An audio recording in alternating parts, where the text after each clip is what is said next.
So, nagbabalik na naman ako. So, ngayon is meron akong bagong project. Kita mo to. Ito ay customized Belen Holy Family. So, ito yung ginagawa ko ngayon, guys. So, ganito lang siya. Ganyan, ipasok. Bali, cross-stitch pa rin siya, pero sobrang liit. Cute niya, no? Kaya nga nag-video ako para meron ako remembrance. So, ito yung ginagawa ko ngayon. Kung sa malayo, so cute niya. So, yung way ko sa pagtahi nito, guys, is first is nag-draw. Then, after the drawing is I make outlines para alam ko kung saan ako papasok. So, mga cross-stitch na to, guys. So, itong mga outline is back-stitch pa lang ito. So, it is consist of different kinds of stitches. So, back-stitch and cross-stitch. So, wait lang. Kasi talaga ako aura pag cross-stitch.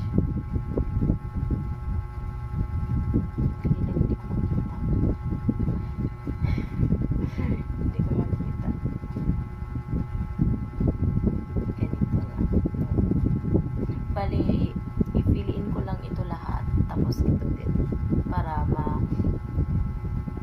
matapos na siya.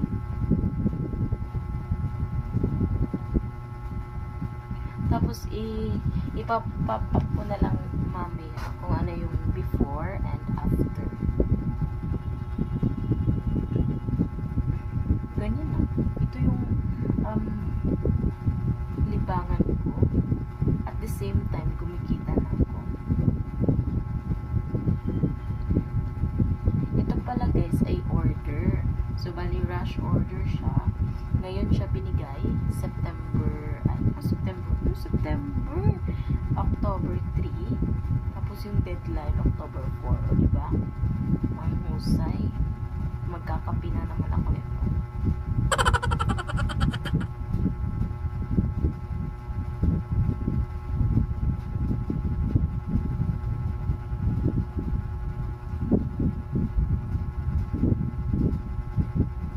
Grabe talaga ang cross-stitch, guys. So, parang nakasisira ng mata.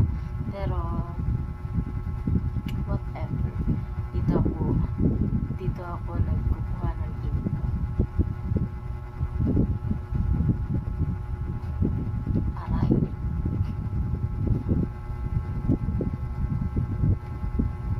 So, yan, guys. Parang nakalahati ko na kayo itong yung damit ni Papa Diyos.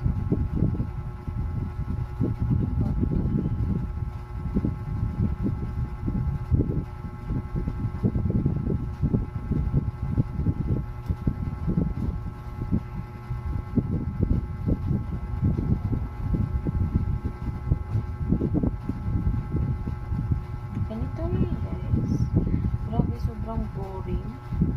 Kaya nagpapagawa. Paano ba magtahi na nakikita niyo yung design?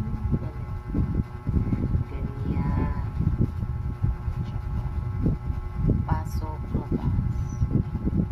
Oh my God, nagpull.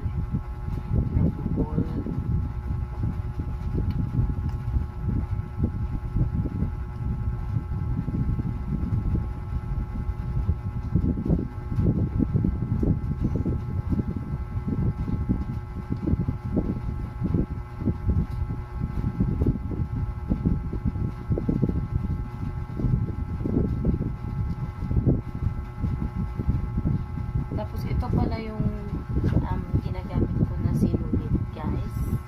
So ito, pang cross stitch talaga siya. So makapal.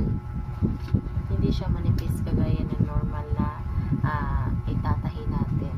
So para siyang yarn. So 6 strand. So gumagamit ako ng 3 strand para sa cross stitch. Tapos sa outline, nag 6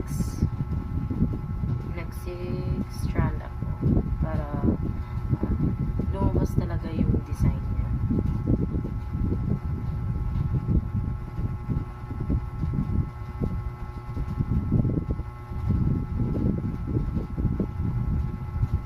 Sorry kung haggard ako nito, no? Kasi nasa punto na kami sa aming study na puntang midterm na sobrang raming pending activities, pero nagtahi pa rin ako, diba?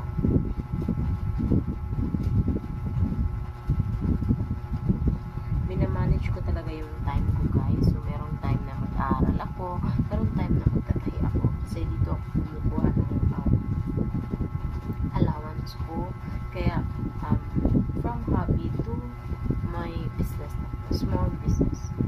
So sa lahat ng mag-follow sa page ko, search nyo lang Chezka, CHEZKA, tapos apostrophe, tapos S, then stitches, stitch na tahi, tapos stitches, okay? Yun lang. So ipapakita ko mamaya yun tapos na nito. Bye bye!